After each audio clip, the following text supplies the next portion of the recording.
E aí pessoal, beleza? Aqui é Diego falando. E eu gostaria de falar uma coisa, compartilhar uma coisa com vocês muito importante. Deixa eu ajeitar aqui. E gente, mal já quero pedir desculpa aí por barulho de cachorro que vocês ouviram, né? Cachorro latindo, correndo, enfim. Isso daqui é normal aqui em casa. Bem, hoje eu gostaria de compartilhar um pouco com vocês sobre um assunto que ele é muito presente no nosso meio e que muito mais hoje, de uma forma mais explícita, nós vivemos e testemunhamos isso, né? Eu vou falar aqui sobre 2 pontos, que é chamado o primeiro ponto, paralaxe cognitiva, e o segundo ponto, dissonância cognitiva. Parece ser coisas muito técnicas, muito fora um pouco da nossa realidade, mas vocês vão ver que isso daí é bem presente no nosso meio. Antes de começar no assunto, eu gostaria de fazer uma observação que essas 2 realidades elas são tão presentes no nosso meio, principalmente elas são utilizadas por aquelas pessoas que têm voz, que têm espaço na mídia, que têm ali uma grande possibilidade de serem visualizadas, visualizações pelos meios pela qual participam, né? Redes sociais, mídias abertas e tudo mais. Isso daí é uma coisa que a gente tem que tomar muito cuidado. Por quê? Porque isso vai tomando de conta do nosso meio e a gente não percebe, né? Como eu sempre digo, o peixe não percebe a água, porque já está tanto tempo vivendo nessa realidade que ele não percebe que aquilo é água. A mesma coisa somos nós. Muitas vezes nós vivemos tão enraizados numa ideia que a gente não consegue imaginar as consequências que essa ideia tem sobre as demais pessoas ou até mesmo sobre nós.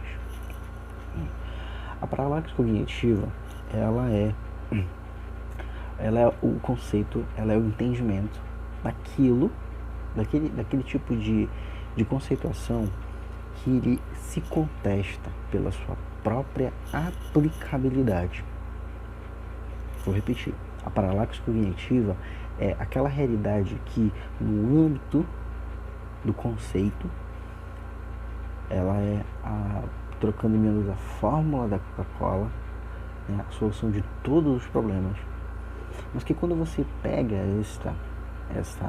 este conceito que foi criado, ele, pela sua própria aplicabilidade, se contesta. Um exemplo muito prático para a gente começar a entender um pouco e entrar de forma bem pautada nesse assunto. Acho que você já ouviu falar numa frase de um filósofo muito famoso chamado Friedrich Nietzsche, que também foi propagado por muitos outros filósofos posteriores a ele e anteriores a ele também. Platão já disse isso, onde ele fala que não há verdade absoluta e não há verdade absoluta. A frase ela é um pouco maior, mas a frase que mais ele deu ênfase foi essa, a parte da frase, né? Não existe verdade absoluta. Lógico que eu não comungo, não concordo com esse pensamento. Por quê? Porque se fosse verdade que Friedrich Nietzsche diz que não existe verdade absoluta, então nem esse conceito, nem esta verdade que ele pregava é absoluta. Se não existe verdade absoluta, então até mesmo essa sentença não é verdade. Então percebe que quando você pega o próprio conceito e o aplica, ele mesmo, a sua aplicação contesta o conceito.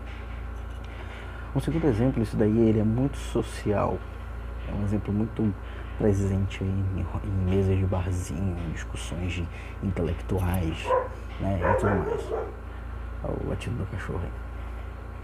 Quando você entra por alguma discussão onde existe um lado e outro lado se degladiando, saindo faísca, direita, esquerda, católico, protestante, né? Todo político é ladrão, todo padre é pedófilo, todo pastor é ladrão. E sempre tem um no meio ali que diz assim, não, calma, a gente não pode generalizar. gente não pode generalizar, né? Basicamente aquela pessoa ali que tá para dar um clima de bom senso. Portanto, aquela pessoa que diz que o pastor é ladrão, ele entende que essa frase realmente nem todos são. Aquela pessoa que disse que padre é pedófilo, automaticamente ele diz assim, realmente, nem todo padre é pedófilo. Aquela pessoa que diz que todo político é corrupto, ele, com essa frase que não pode ser generalizada, ele diz, realmente, nem todo político é corrupto. Então você percebe que esse conceito se aplica a todos. Portanto, é uma fase, é uma questão de generalização, porque este conceito está abrangindo a todos. Então isso é uma forma de generalizar, né? Então isso é uma coisa muito presente. Claro que nesses âmbitos aí, são âmbitos que podem parecer até meio que inocentes, mas as pessoas que têm maldade, elas se utilizam das formas mais astutas para ganhar espaço. É basicamente aquele tipo de conceito, né, que você dá o remédio para a pessoa tomar, ou dá o veneno para a pessoa tomar, e faz ela entender que aquilo é o remédio. Ou então aquele tipo de realidade que parece até ser fictícia, mas isso não é ficção. Você entra com um problema, depois aparece como salvador daquele problema, como a solução do problema. Isso daí acontece muito. E por que isso daí ele é muito importante? Principalmente no âmbito das discussões, no âmbito de você tentar distorcer, porque a paralaxe cognitiva é como se você quisesse pregar uma verdade. É como se eu dissesse assim, você pega uma certa realidade e a distorce. Mas o objetivo é mesmo, é chegar àquele final. E isso, pessoas que realmente têm a maldade no coração, principalmente não querendo levar para um lado de esquerda nem de direita, mas isso daí é uma coisa que a gente corre muito perigo de entrar nesse meio sem saber que está ali. Um grande exemplo é sobre as questões do, eu diria, dos adjetivos que se empregam a certas classes de pessoas. Lembrando que esse tipo de questão de classe, luta de classe, quando você fala aí sobre divisões, de que há um preconceito, há uma certa divisão na sociedade, quem começou com esse pensamento de divisão foi Karl Marx, onde começou a colocar então a classe dos trabalhadores, né, a classe da burguesia, e começou a separar. E aí hoje se vem então com argumentos assim que a igreja, os fundamentalistas, né, os conservadoristas, são pessoas que pregam a divisão, pessoas preconceituosas. A igreja católica, a igreja evangélica oprime o homossexual. Mas hoje você para perceber o quanto existe essa própria divisão criada. LGBT, TS, UVX, transexuais, multissexuais, polissexuais, transformistas, homossexuais, enfim. E aí depois depois a pessoa vem e quer denunciar as pessoas que fazem uma divisão. Então, o grande problema é isso, você distorce a realidade. Quando você pega uma realidade dessa, você entende que a própria pessoa que hoje reclama ou que hoje denuncia foi a pessoa que criou. Um grande exemplo disso é hoje você não pode falar mais sobre pessoa negra. Ela é afrodescendente. Então, portanto, logo toda pessoa que é negra é afrodescendente. Será que isso é verdade? É lógico que não. Mas a questão é que, olha como é que são as coisas. Se toda pessoa negra é afrodescendente, o que dizer então sobre a atriz Charlize Theron, que tem cidadania norte-americana, mas é afrodescendente? e nem tampouco é negra, muito pelo contrário. E o que falar, então, do jogador Balotelli, italiano? E é muito negro. Só que quando você fala mal de um negro, você não está falando mal de um negro, você está falando, e aí pega uma questão das narrativas, você pega todo um povo para colocar contra uma pessoa. Portanto, quando você chama alguém de negro e você não usa o politicamente correto, você não está falando mal daquele negro, você está falando mal de uma nação que ainda é muito oprimida. E aí colocam todos a questão do sentimentalismo. A questão do sentimentalismo. Isso daí é uma guerra de narrativas e a gente tem que tomar muito cuidado com isso. Tem que tomar muito cuidado com isso. Né? Quando você escuta o Lula dizendo: o meu objetivo de vida é implantar o céu na terra. Ele falou isso lá, no segundo ano do primeiro mandato dele. Ora, não entrando no mérito cristão ou não, mas você que acredita em Deus não pode concordar com uma pessoa dessa, porque isso contradiz completamente a tua fé. Porque nós entendemos que esse mundo, nós cristãos, e até mesmo para quem não é cristão, né, mas nós acreditamos que todos nós, cristãos ou não fomos feitos para esta terra, né? Para esta terra. Então, mas vejam como o discurso é bonito, né? O discurso é maravilhoso, muito bonito. Quem é que não quer um paraíso aqui na terra, né? Paraíso aqui na terra. Quem que não gosta de ouvir isso? Quem que não vai lutar a favor disso, né? Mas a questão é que no âmbito religioso, o pensamento socialista comunista, ele tenta realmente destruir toda a fé que nós temos no sobrenatural de Deus. Só que eles não vão dizer daquela forma ali assim, ó: a igreja é a opressão, a igreja, nós queremos destruir a igreja, nós queremos destruir os 3 pilares que o Papa Bento XVI mencionou: a fé cristã, o direito romano e a filosofia grega, no âmbito ocidental. Eles não vão dizer isso, porque quem é que vai assumir uma coisa tão descarada dessa? Ninguém. Porém, as coisas são colocadas ali de forma muito muito dosada, muito bem temperada.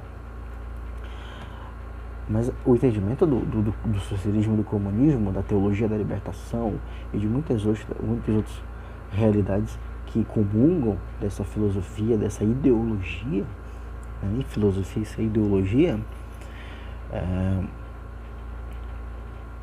é destruir. Mas eles destroem de uma forma que vai mudando um pouco ali o conceito, vai mudando um pouco ali a realidade. Ficando um pouco ainda no âmbito religioso, cristão, eu já ouvi muitas vezes muitos padres dizerem assim: não, o que aconteceu ali não foi a multiplicação dos pães. Não foi. O que aconteceu ali foi uma grande partilha. Jesus querendo mostrar o amor ao próximo, a partilha. A partilha. Aí acontecem 2 coisas. A primeira é que se tenta tirar o sobrenatural do fato. O sobrenatural, de que não houve. O que houve ali foi mais uma conjuntura de ações sociais.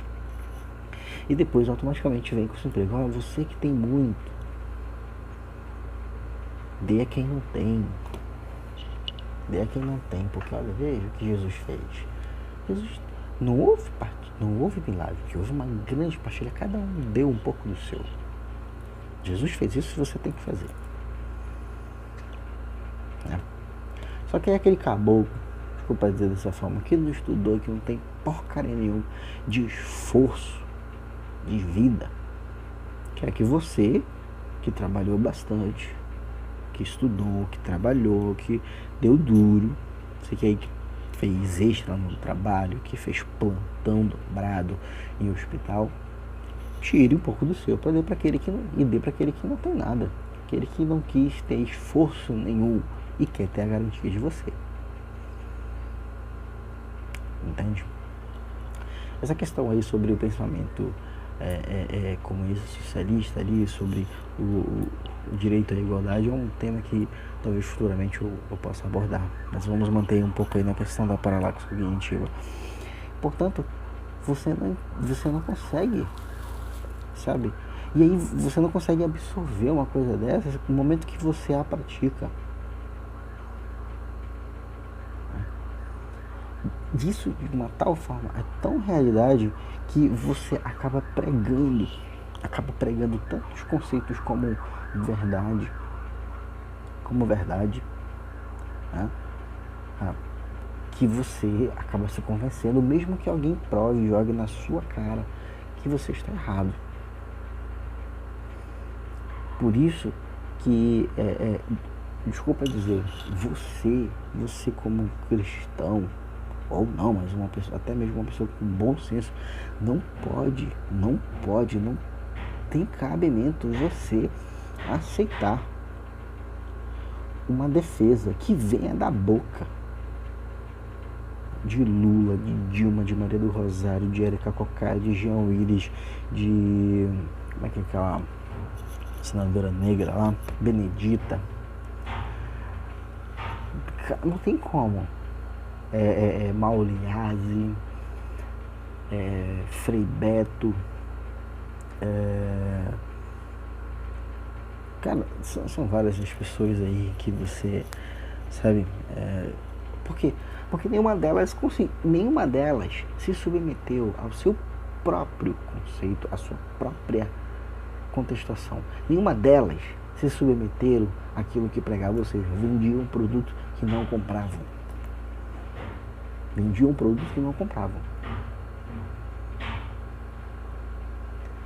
Jean Willis não vive na pobreza partilhada, São Franciscana que ele pregava.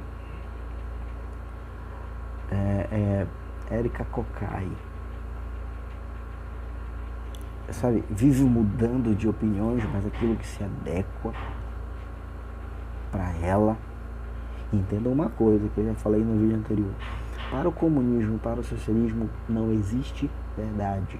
O que existe é uma verdade por conveniência. Se aquilo que eu estou pregando me é verdade, eu a pregarei, eu a proclamarei, eu a dissuadirei por entre os telhados, por cima dos telhados, como a maior verdade do mundo. Mas a partir do momento em que esta verdade não me favorecer, isso eu a denunciarei como a maior mentira do mundo. Então, uma das coisas que a gente tem que entender é exatamente isso, sabe? Essa usurpação da verdade. Tanto que isso é uma verdade que pessoas assim absorvem tanto esta ideia que, por mais que você coloque ela contra a parede com suas falas e consiga provar por meio delas, por meio das próprias falas daquela pessoa que ela está mentindo, ela não vai aceitar que está mentindo. Um exemplo bem prático: no ano de 2010,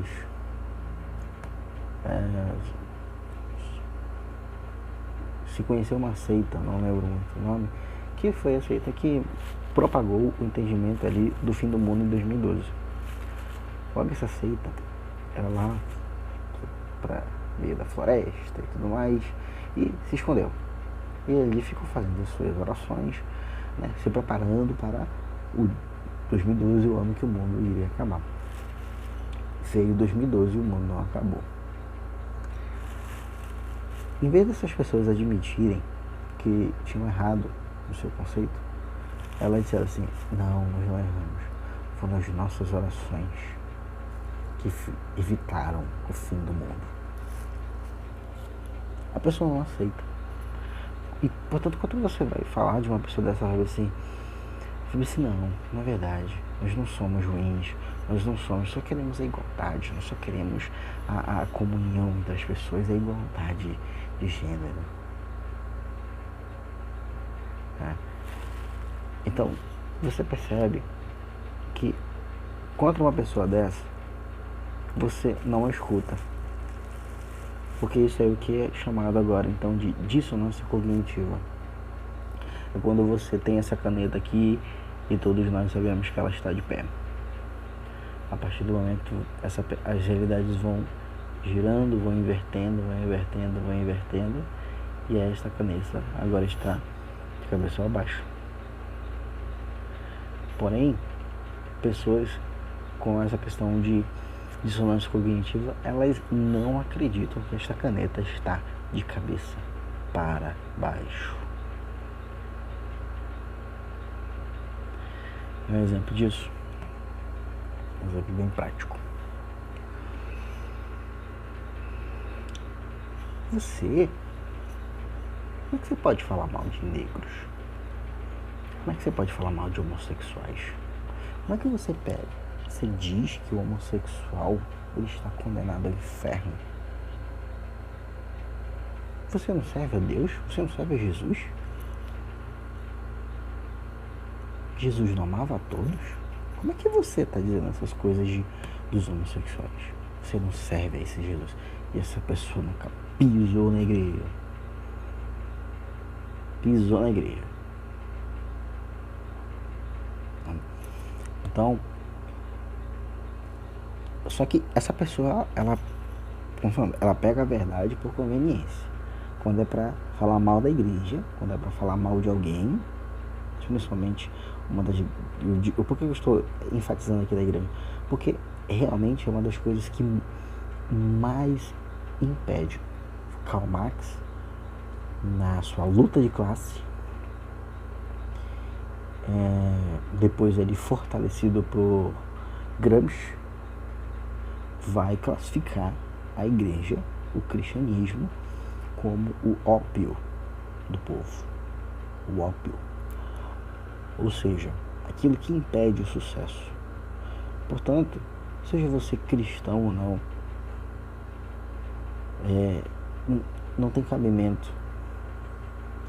Porque veja bem, olha como é que é a situação. E eles acreditam tanto que isso é uma verdade, ou mesmo que você esfregue isso na cara deles, que não é verdade, eles acreditam. E você pode discutir com pessoas assim que você não vai chegar, você não vai ganhar, não vai perder, você não vai chegar a lugar, eu acho que você vai até perder, porque é só uma perda de tempo. Volto a citar os nomes, né? Érica Cocai, Benedita, Jean Willis, Mauriase, Lula, Haddad, Manuela Dávila, Boulos. Eu digo esses nomes mais conhecidos, né? O conceito funciona da seguinte forma. Eles acreditam nisso que eu vou dizer pra você. E parece ser bonito. Quando você fala assim de direitos iguais, todo mundo é igual. Todo mundo é igual. Mas todo mundo é igual diante de oportunidades. A oportunidade que eu tenho de estudar, você tem de estudar. A oportunidade que eu tenho de trabalhar, você tem de trabalhar. Tá? E aí o que acontece? Existem 4 pessoas no mundo que moram numa república, todas universitárias, só um exemplo. Dessas 4 sempre tem um aí que se dedica mais. Logo, por se dedicar mais, acaba obtendo as melhores notas. E por receber as melhores notas, por consequência que aprendeu mais, se torna mais capacitado. E por ser uma pessoa mais capacitada, consegue os melhores empregos. Só que aquela pessoa que vai crescendo ali de sucesso, ela passa a incomodar aqueles que não buscaram tanto. Não buscaram tanto. E aí o entendimento do socialismo e do comunismo é que, em prol da harmonia entre as 4 pessoas, para que as pessoas possam viver bem, aquela pessoa que subiu na vida, ela tem que descer e se igualar a nós, a maioria que quer viver aqui como um bosta de gente. Você tá entendendo como é que é a coisa? Aí, vindo pra prática, veja como é que é a coisa. A utilização do pobre. Você já ouviu muitas frases assim: eu tô na porcaria aqui, por que político não vai para hospital público? Por que político só anda com segurança? Por que empresário é rico? Você percebe que a pessoa ela não quer crescer na vida, ela quer que os outros se lasquem. Não importa se eu sou uma bosta de empregado, de trabalhador, mas vai me dar um alívio muito grande o pessoal que tá lá em cima caia.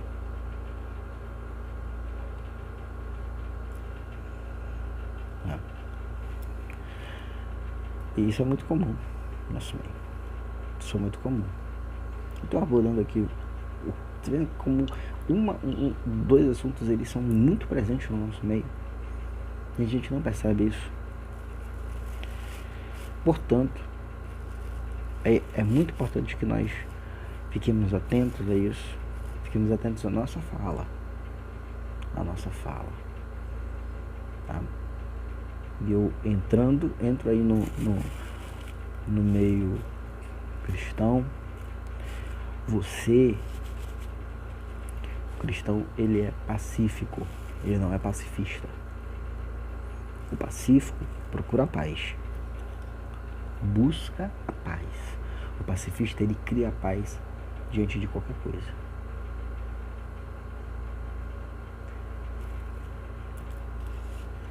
Você acha que isso não é verdade? Procure entender o que aconteceu com Celso Daniel. Procure entender o que aconteceu com esta pessoa. Aquele que estava no meio dos lobos decidiu morder a perna de um e criou um tumulto. Então, para manter a harmonia dos lobos, se elimina aquele que está causando a discórdia. E aí você vem com esses pensamentos muito bons, né? Você escuta pensamentos muito bons que dizem: nós só queremos a justiça, nós só queremos a paz. Portanto, minha gente, fiquemos muito atentos a isso. Fiquemos muito atentos a isso. Porque isso vai chegando no nosso meio de uma tal forma que a gente não percebe. É manifestação cultural. Adolescentes rebolando em sala de aula. É manifestação cultural. Homem nu tendo seu corpo tocado por crianças. Mas é uma injúria popular. É a maior afronta à democracia. Você buscar, mesmo que da forma errada que foi feito, que é o que o ministro da Educação fez, mas é uma afronta você querer que alunos cantem o hino nacional dentro das escolas. Ora, a escola não é lugar de disciplina? A escola não é lugar disso?